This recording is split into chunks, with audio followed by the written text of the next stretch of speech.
Hola, bon dia. Nosaltres ens van convidar per venir a parlar del nostre Momentum, però en realitat a la nostra vida i al projecte Ictineu 3 hi ha molts Momentums, tots molt interessants. Però què és l'Ictineu 3? L'Ictineu 3 és un submarí científic per 1.000 metres de profunditat que pot portar 3 persones. És un projecte, un repte tecnològic de gran importància, el segon submarí de la Unió Europea que pot baixar més profunditat i el 9è del món. És un submarí de tecnologia punta, conceptualment revolucionari i molt més lleuger i molt més potent que els altres existents fins ara. Dissenyat i construït a Catalunya en un projecte de 10 anys i 100.000 hores de feina d'R+D. És el resultat de pensar en gran, sense limitacions mentals, amb l'objectiu de fer el millor submarí del món. És un projecte que ens ha fet descobrir que ens agrada molt aprendre i que no hi ha límits a les coses que es poden fer a la vida. També ens ha ensenyat que per assolir els objectius t'has d'esforçar molt. Sovint pagues un preu molt alt.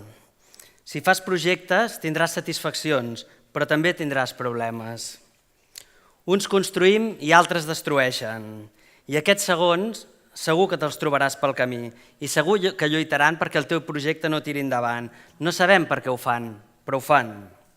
Realitzar el teu somni i escriure el teu destí no vol dir ser més feliç, ni fer-te més ric, ni tenir una vida més fàcil.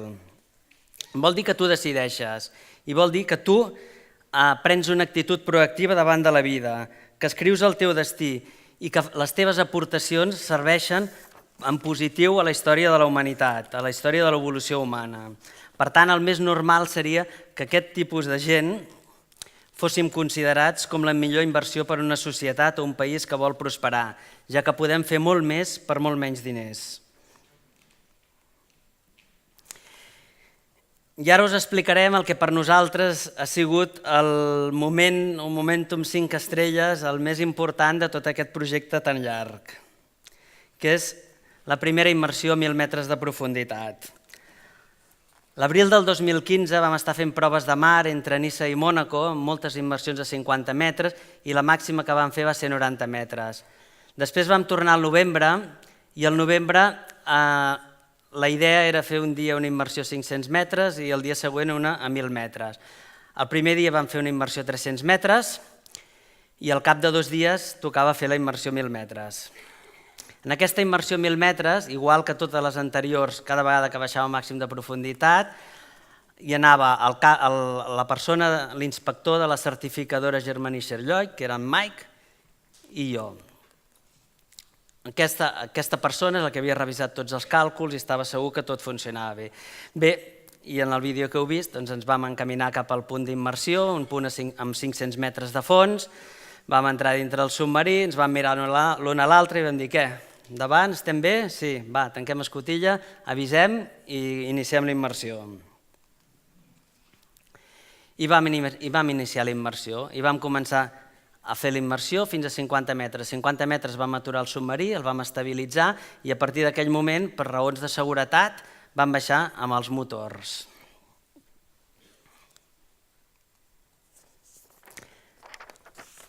I res, 100 metres, 200 metres, 300 metres, fins aquí nosaltres ja sabíem que tot funcionava, però la cosa continuava. A 330 metres es va fer fosc del tot, és a dir, ja no penetrava res de la llum del sol. Anàvem baixant a 10 metres per minut, que és una velocitat en la que es pot encara veure tota la vida que hi ha al mar, anàvem veient peixos que no coneixíem de res, krill, gambes, meduses de profunditat, ja tot il·luminat pels llums molt potents de l'Ictineu 3. Mentre baixàvem, anàvem parlant per ràdio i per missatges de text amb el vaixell de superfície i cada vegada que baixàvem 10 metres els hi comunicàvem o cada vegada que passava mitja hora.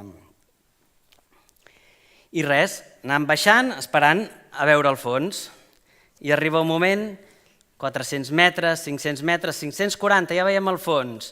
A partir d'aquí deixem d'utilitzar els motors verticals i comencem a avançar amb el submarí en pla, era un fons pla a 540 metres i comencem a avançar i tot d'una s'engela el cor, una ratlla negra. Allà al davant s'acabava el blanc il·luminat i una ratlla negra. Parem, que no sigui un obstacle, algo perillós, tornem a arrencar, ens hi acostem a poc, i no, era l'abisme. Començava a baixar cap avall, i per això era tot negre. I res, seguim endavant, com qui salta amb una ala delta, ja tot fosc una altra vegada, i vam avançant endavant, després començant a baixar, bum, fins que arriba el següent graó. 600 metres, pum, i tornem a fer un altre tros pla. I bum, una altra vegada a l'abisme. Bum, saltem, 650, 700 metres, buf, 700 metres, ho havíem calculat tot molt bé. I el buc de pressió havia fet una prova de pressió amb una càmera de pressió a Anglaterra, però fa un respecte important. I res, el següent graó, tornem a saltar, 800 metres, 850, i arribem als 890 i sentim puf! I, hosti, la ràdio, el telèfon submarí, s'ha fos. I en Mike diu, bueno, això deu haver sigut un fusible. Bueno, parem una miqueta, posem l'altre fusible, pum, posem l'altre fusible, torna a funcionar. Quin descans, quin descans. El vaixell de superfície es deia Sagita. Truquem, Sagita, Dictineu 3, estem a 890 metres, puf! El segon fusible. Ui, jo no he tocat res.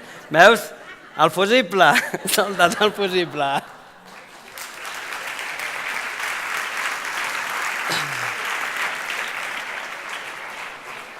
Sóc jo? Saltat el fusible. Ara hi tornem, espera't.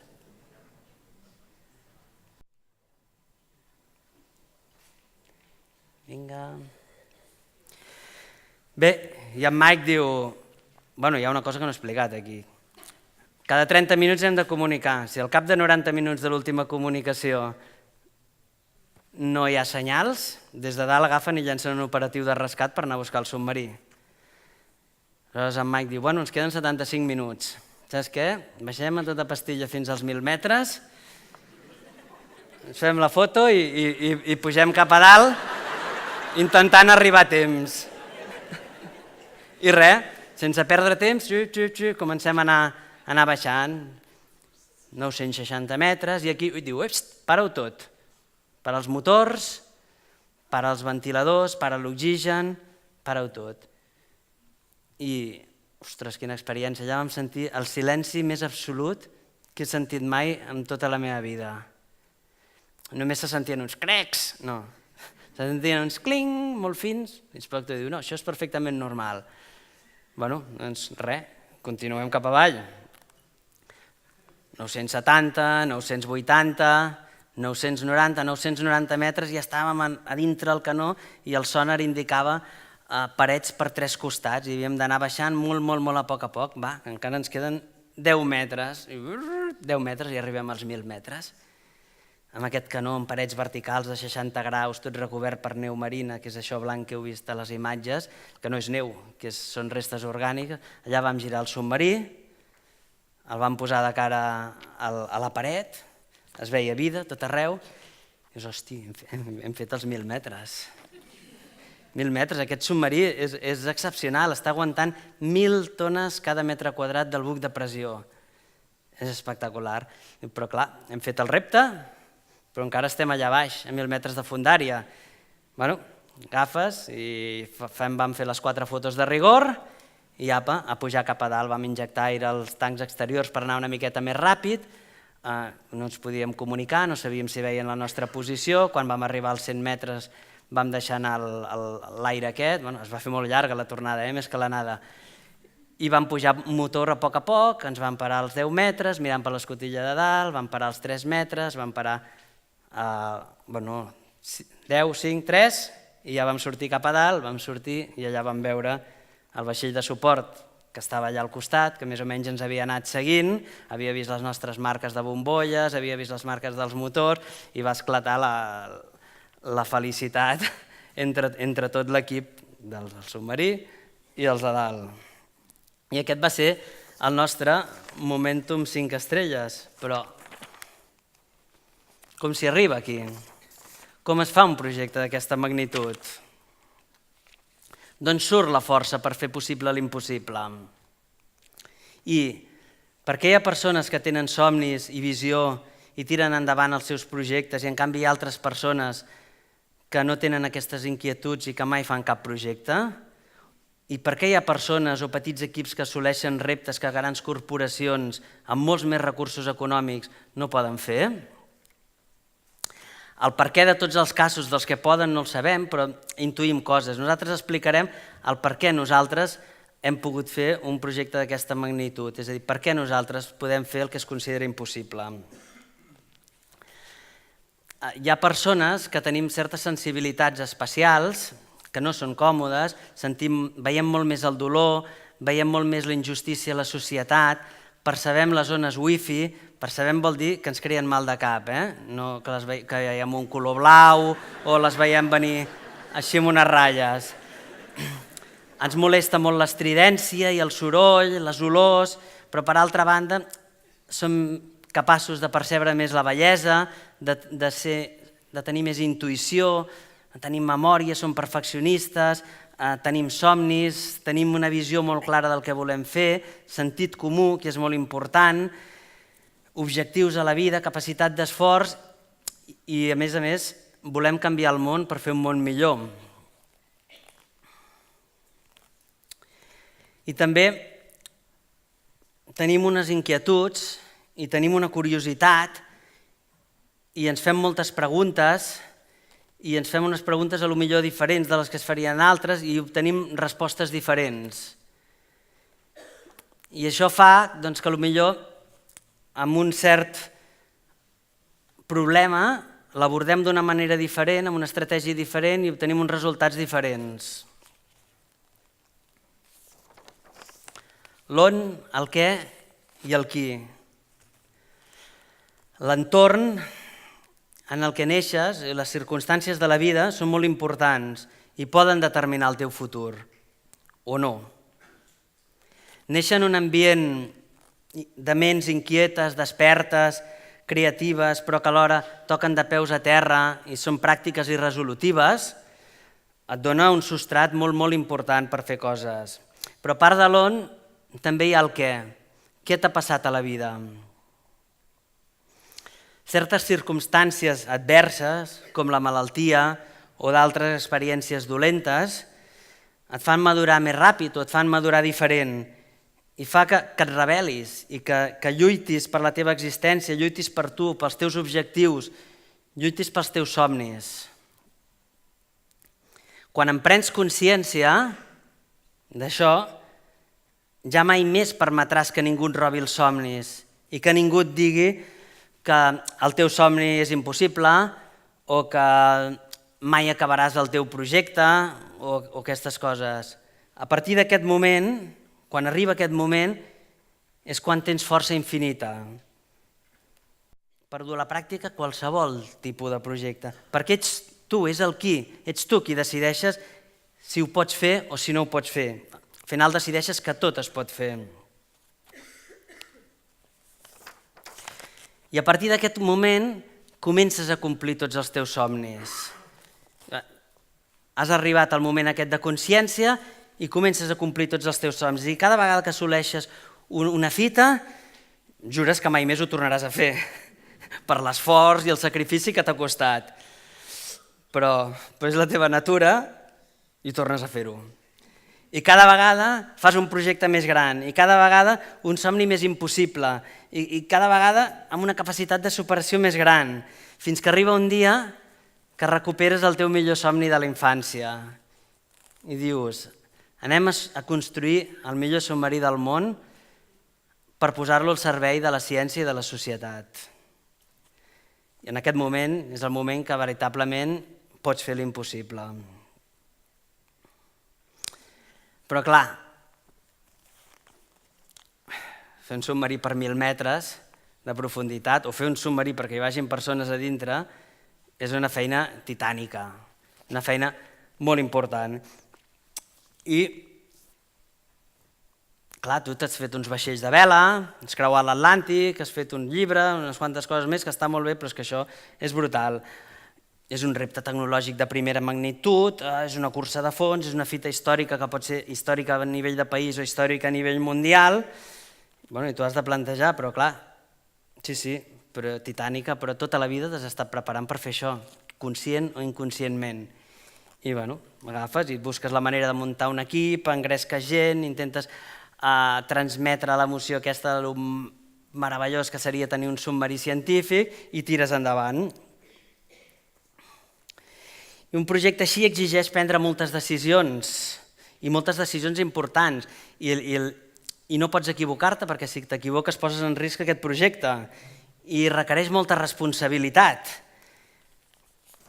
Aleshores, el fet d'haver sigut capità de vaixell i haver creuat l'Atlàntic més d'una vegada a vela, amb un petit vaixell a vela, et dona això, quan estàs al mig de l'oceà, pots tenir molts problemes i n'acabes tenint molts, però ningú et ve a ajudar per res.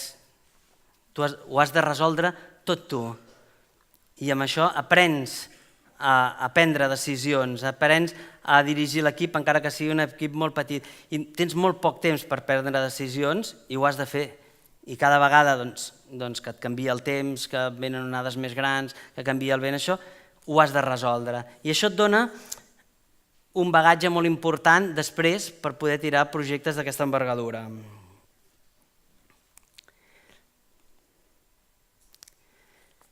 I tu des del minut zero, tu ja tens el submarí acabat. Des del minut que t'has plantejat el projecte ja tens el submarí acabat i ja el pilotes i vas pel fons del mar amb uns fons meravellosos i tu ja saps que s'han de polir alguns detallets i que s'ha de fer l'enginyeria i s'ha de construir tot el submarí.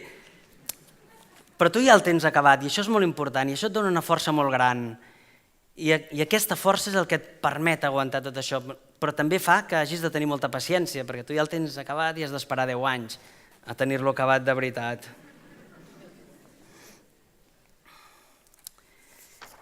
I aquí arriben els temes filosòfics. Un somni és una cosa molt bonica, molt apassionant, però clar, arriba un dia que allò es pot convertir en realitat.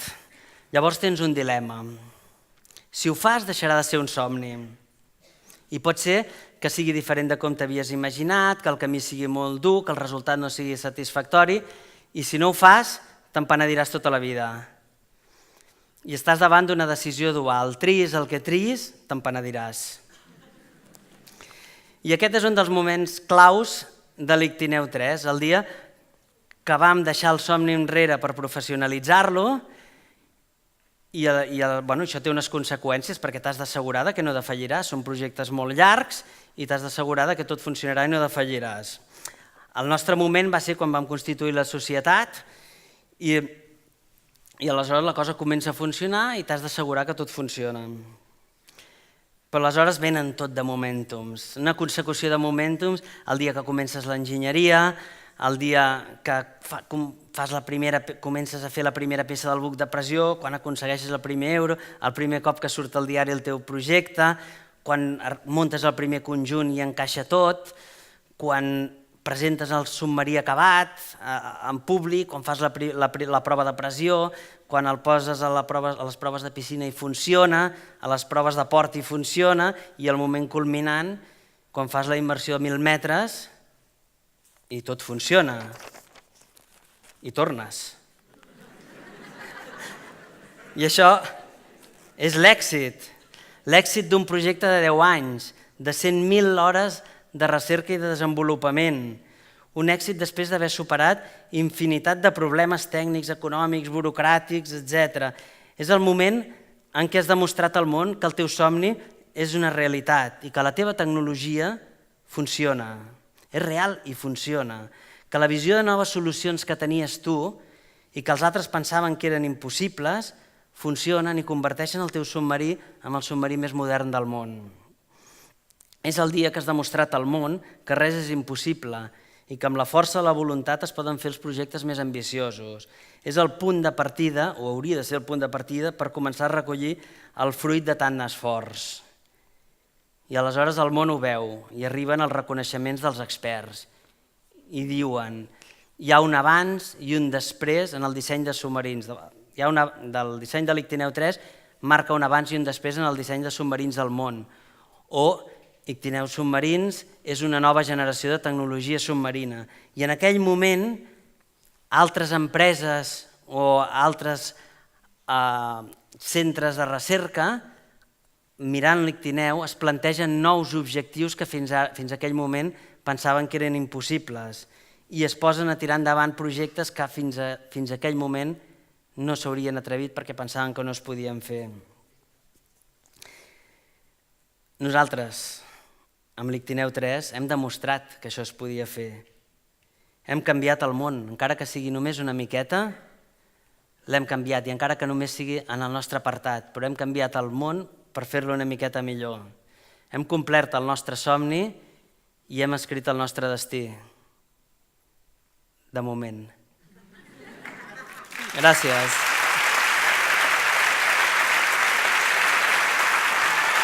Mm.